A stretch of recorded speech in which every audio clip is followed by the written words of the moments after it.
انور اپنے دفتر سے بڑی عجلت میں نکلا۔ اسے گھر سے فون آیا تھا کہ اس کی بیوی زینت کی طبیعت خراب ہو گئی ہے اور وہ ہسپتال میں ہے۔ دراصل اس کی بیوی امید سے تھی اور اسے ہسپتال لے جایا گیا تھا۔ وہ بھی دفتر سے نکل کر سیدھا ہسپتال جا رہا تھا۔ اس کی خواہش تھی کہ اس کے ہاں لڑکے کی پیدائش ہو تاکہ اس کا بازو بن سکے۔ وہ راستے بھر زینت کی خیریت اور نرینہ اولاد کی دعائیں کرتا ہوا جا رہا تھا۔ کچھ ہی دیر میں وہ ہسپتال آ چکا تھا۔ وہ فوراً ہسپتال کے اندر داخل ہوا۔ وہاں جا کر اسے معلوم ہوا کہ اس کی بیوی کو آپریشن تھیٹر لے جایا گیا ہے۔ وہ بے چینی کے عالم میں آپریشن تھیٹر کے باہر آپریشن ہونے کا انتظار کرنے لگا۔ آدھے گھنٹے بعد ڈاکٹر شمائلہ نے اسے طلب کیا اور وہ ان کے پاس پہنچا۔ ڈاکٹر شازیہ بولی، آپ زینت کے شوہر ہیں؟ جی ڈاکٹر صاحب، میں ان کا شوہر ہوں۔ دیکھیں انور صاحب، آپ کی بیوی بالکل ٹھیک ہے۔ بس آپ کو یہ بتانا ہے کہ آپ کی بیوی سے جو بچہ پیدا ہوا ہے وہ لڑکی ہے نہ ہی لڑکا۔ یہ سن کر اس کے پاؤں تلے سے زمین نکل گئی۔ کیا ڈاکٹر صاحبہ، آپ کیا کہنا چاہتی ہیں؟ اس کی آواز کہیں دور سے سنائی دے رہی تھی۔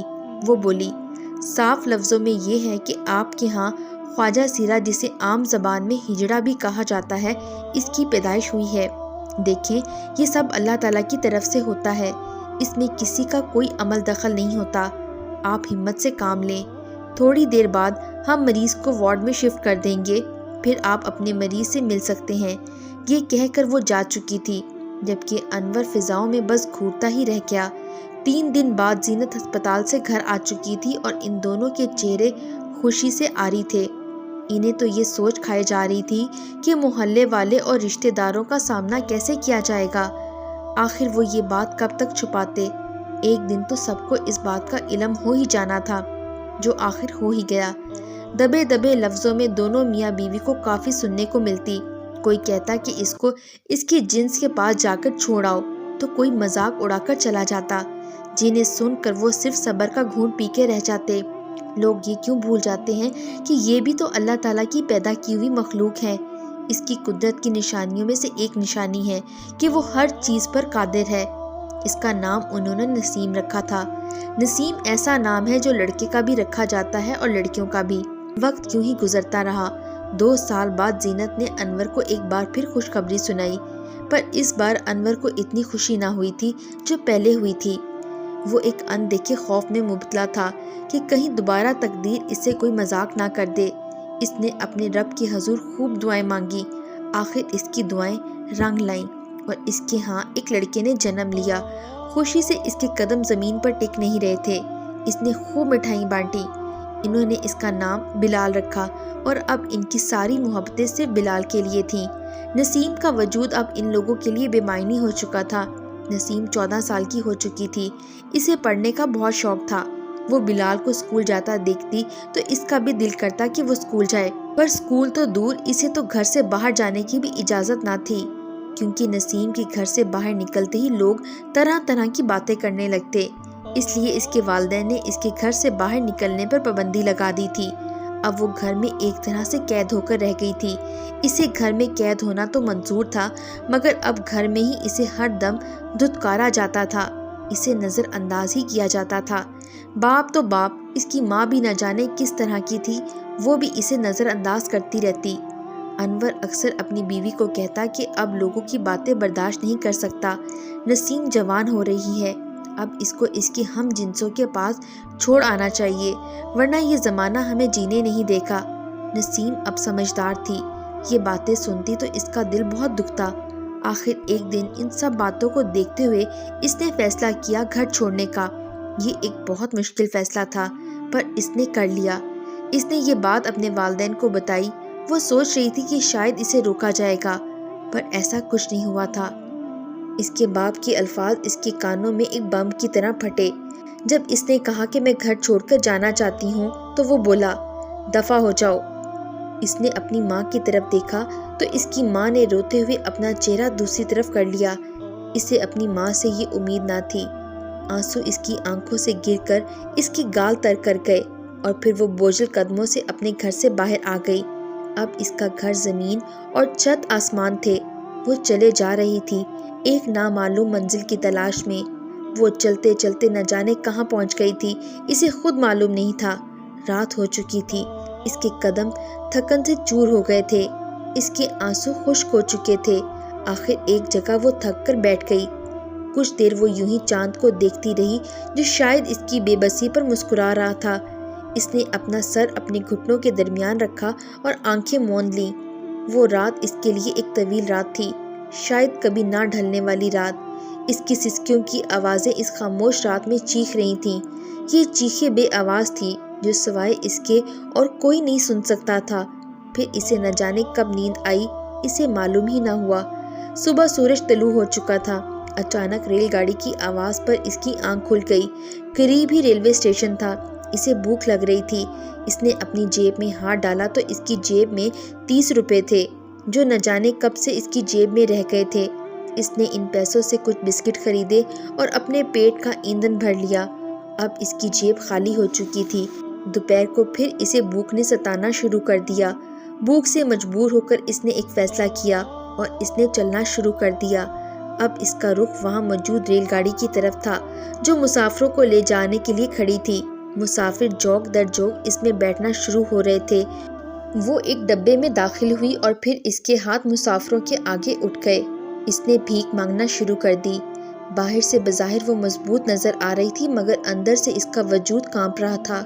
پہلی بار ہاتھ پھیلاتے ہوئے اس نے اپنی آنکھیں بند کر لی تھیں، پر آنکھیں بند کرنے سے مصیبتیں ٹل تو نہیں جاتی، یہ سوچ کر اس نے آنکھیں کھولیں اور ہر مسافر کے آگے ہاتھ پھیلانے لگی۔ دن بھر ہاتھ پھیلانے سے اسے اتنی رقم جمع ہو گئی تھی کہ 2 وقت کی روٹی کھا سکے۔ رات ہو چکی تھی۔ وہ واپس اپنے ٹھکانے لوٹ آئی۔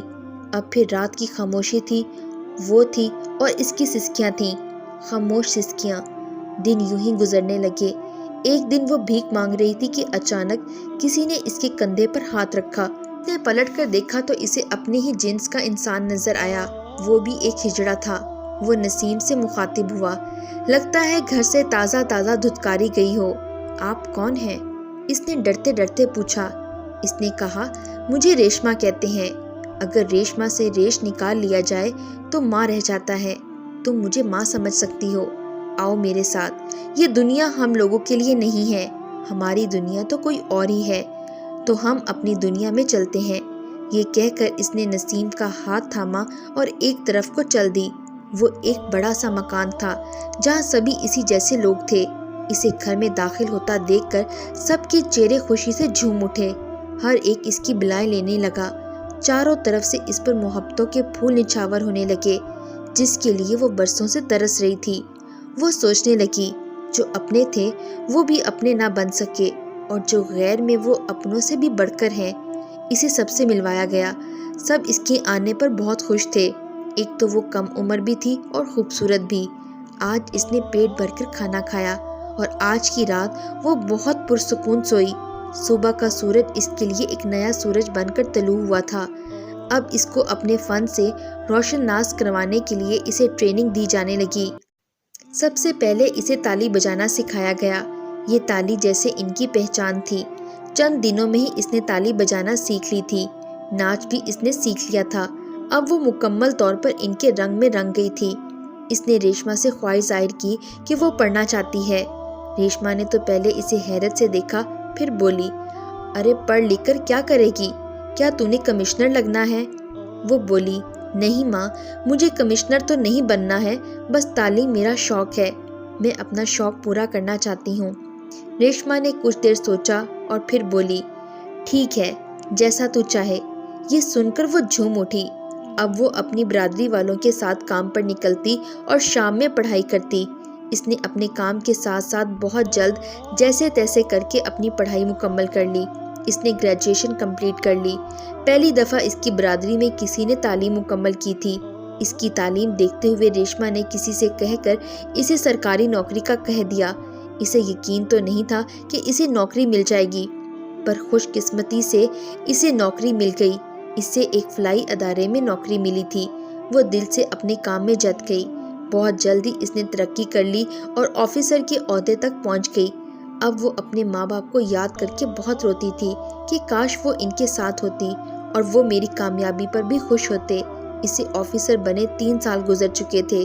وہ ایک دفعہ سرکاری دورے پر ایک اولڈ ایج ہاؤس میں کا معائنہ کرنے گئی۔ وہاں وہ بوڑھے والدین تھے جنہوں نے اپنے بچوں کو بڑے ناز و انداز میں پال کر کسی قابل کیا تھا، وہی ان کو بڑھاپے میں یہاں چھوڑ گئے تھے اور انہیں بھول گئے تھے۔ اچانک اس کی نظر ایک بوڑھے شخص پر گئی جو ویل چیئر پر سر جھکائے بیٹھا تھا۔ وہ اس کے قریب گئی، اسے سلام کیا۔ اس بوڑھے شخص نے جیسے ہی گردن اٹھا کر دیکھا تو اسے دیکھ کر وہ حیران ہو گئی۔ وہ اسے پھٹی پھٹی اپنی نظروں سے دیکھنے لگی، کیونکہ وہ کوئی اور نہیں اس کا باپ انور تھا۔ وہ اپنے باپ کو پہچان چکی تھی۔ اسے اس کی طبیعت کچھ خراب لگ رہی تھی۔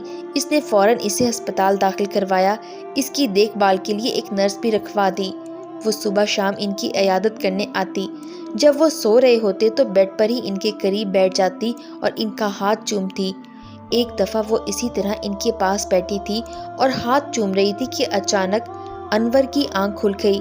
انہیں جاگتا دیکھ کر وہ گھبرا گئی۔ انور بولا، تم کون ہو؟ تم سے میں نے محبت کی ایک الگ ہی چاہ دیکھی ہے، بتاؤ تم کون ہو؟ وہ بولی، کیا آپ سن سکیں گے کہ میں کون ہوں؟ ہاں میں سن سکوں گا، بتاؤ تم کون ہو؟